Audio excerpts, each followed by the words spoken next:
아, 내일 안 되겠지. 매도 뭐 잘다고 안에 정리하고 안에 당장.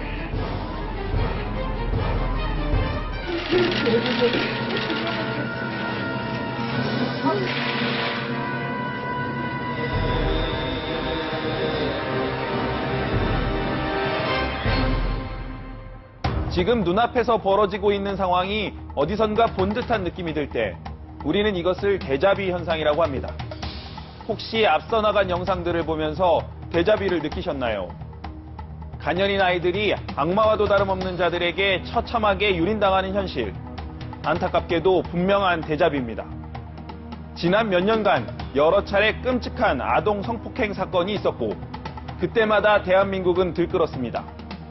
그런데 과연 우리 사회는 이 같은 사건의 재발을 막기 위한 모든 노력을 다 했을까요? 혹시 그저 한순간에 분노에만 그쳤던 것은 아닐까요? 지난달 31일 전남 나주에서 초등학교 1학년 아이를 성폭행한 범인 고종석이 검거됐습니다. 국민들은 분노했습니다. 나중에 딸을 동기를.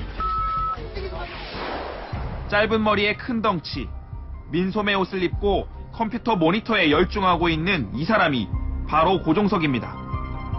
일용직 건설 노동자 생활을 전전하던 고종석은 어린아이들이 등장하는 아동 포르노 광이었습니다. 피해자 가족의 3딸 가운데 당초 12살 큰딸을 노렸던 고종석은 거실 가장 바깥쪽에서 자고 있던 A양을 이불 채 안고 나갔습니다. 그냥 가보니까 열려 있었고 가다 보니까 그런 충동이 느껴서 그렇게 됐습니다. 고종석은 아이를 성폭행한 뒤 아이가 자신을 알아볼까봐 살해하기 위해 목까지 졸랐습니다. 외상도 외상이지만 정신적 충격은 더욱 심각합니다. 병원 측은 더 이상의 수술보다는 아이가 안정을 찾을 수 있도록 정신과 치료에 전념할 예정입니다. 나주 초등학생 사건이 발생하기 불과 한 달여 전 경남 통영에서도 끔찍한 사건이 있었습니다. 학교에 간다며 집을 나섰던 아름이. 아름이는 이웃에 살던 45살 김점덕에게 납치돼 성폭행당한 뒤 살해됐습니다. 그냥 하늘나라에 살고 지냈으면 좋겠어요. 김점덕은 등교하는 아름이를 트럭에 태운 뒤 휴대전화를 빼앗아 하수구에 버리고 집으로 데려와 짐승 같은 짓을 저질렀습니다. 아름이 어디쯤 앉아있었어요? 앉아있었어요? 태연하게 당시 상황을 재현하는 김점덕의 모습에 마을 사람들은 분노를 터뜨렸습니다. 딸을 키우는 입장에서요, 너무너무 억울하고요. 저런 사람은요, 정말 이 세상에 진짜 살면 안 돼요.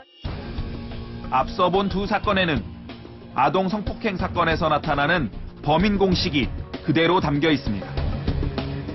가까운 데 사는 아는 사람이며 성범죄 전과가 있거나 포르노 중독자라는 겁니다.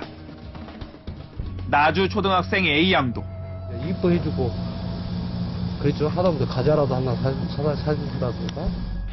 그리고 통영의 한아름 양도 그 자녀들은 놀러 갔었습니다. 그런 짐승 같은 자들에게 무참히 유린당한 겁니다. 대책들은 또 쏟아져 나옵니다. 하지만 2년 전에도 4년 전, 6년 전에도 비슷한 사건이 발생했을 때 대책은 늘 있었습니다. 지난 2010년 6월 빨간 티셔츠를 입은 한 남성이 집 근처 초등학교 안으로 들어옵니다. 잠시 후 한 여학생을 데리고 나간 그는 이 아이를 집으로 데려가 성폭행했습니다. 바로 서울 영등포에서 발생한 김수철 사건입니다. 이 사건 때도 경찰은 아동 성범죄와의 전쟁을 선포하고 성폭력 특별수사대를 설치하는 등 부산을 떨었지만 불과 2년이 지난 올해 두 아이의 희생을 막지 못했습니다. 다른 사건 때도 마찬가지입니다. 대책은 오래 지속되지도 강력하지도 않았습니다. 2006년 2월 서울 용산에서 53살 김장호가 11살 허모양을 성폭행한 뒤 살해하는 사건이 발생했습니다. 이 사건 이후 성범죄자에 대한 전자발찌 착용이 본격 논의됐지만 4년 뒤인 2010년에야 시행됐습니다. 하지만 이마저도 2010년 이전 과거 사건에는 소급 적용하지 못하는 한계를 보였습니다. 2008년에는 경기 안산에서 조두순 사건이 발생했습니다. 화학적 거세 방안이 적극 논의됐지만 3년 뒤인 지난해 7월에야 겨우 도입됐습니다. 하지만 이마저도 지금까지 시행 건수는 단 한 건에 불과합니다.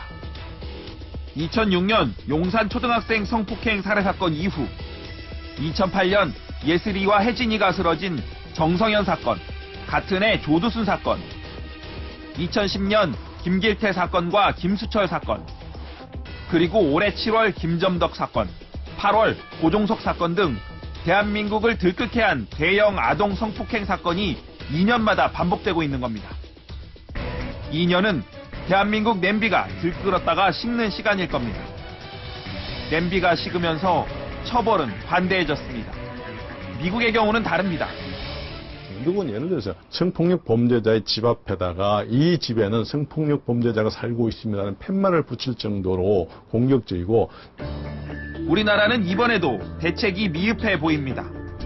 하지만 분명히 달라진 움직임도 있습니다. 과거와 달리 엄마들이 조직적으로 움직이고 있다는 겁니다. 지난 4일 서울역 광장. 장대비가 쏟아지는 와중에도 엄마들이 자리를 뜨지 않습니다. 오히려 외침이 더 커집니다. 대한민국 아이들은 누구에게 보호받나? 보호받나? 보호받나? 집회를 주관한 아동 성폭력 추방을 위한 시민 모임 발자국은 지난 7월 31일 구성됐습니다. 카페 회원들은 범인에 대한 강력 처벌을 요구하고 있습니다. 제가 알기로 조두순은 12년을 받았고요. 지금 2년을 복역을 했고 10년 뒤면 출소를 해요. 지금 형량 많이 주셔갖고 12년이고 언론에서 얘기할 때도 많이 나왔다고 얘기를 하시는데 거기에 공감할 수 있는 국민이 아무도 없다고 봅니다. 엄마들이 주목하는 문제는 또 있습니다. 아동 성폭행 관련 인터넷 기사에 악성 댓글을 다는 악플러들을 처벌하는 겁니다. 악플러들이 남긴 댓글을 보면 차마 입에 담기 어려운 수준입니다. 엄마들은 이들을 잠재적 아동 성범죄자로 보고 반드시 처벌받도록 하겠다는 의지를 보이고 있습니다. 이미 변호사를 선임했고 고소장도 완성했습니다. 통신 매체를 이용해서 그 음란한 그 문자를 그 상대방에게 도달하게 함으로써 그 성적 수치심을 유발하게 하는 그 행위를 한 경우를 얘기를 합니다. 2년 이하의 징역 또는 500만 원 이하의 벌금에 처할 수 있도록 되어 있습니다. 카페 발자국 회원들은 이번만큼은 정부 대책이 단기 처방에 끝나지 않도록 끝까지 감시하겠다고 다짐합니다.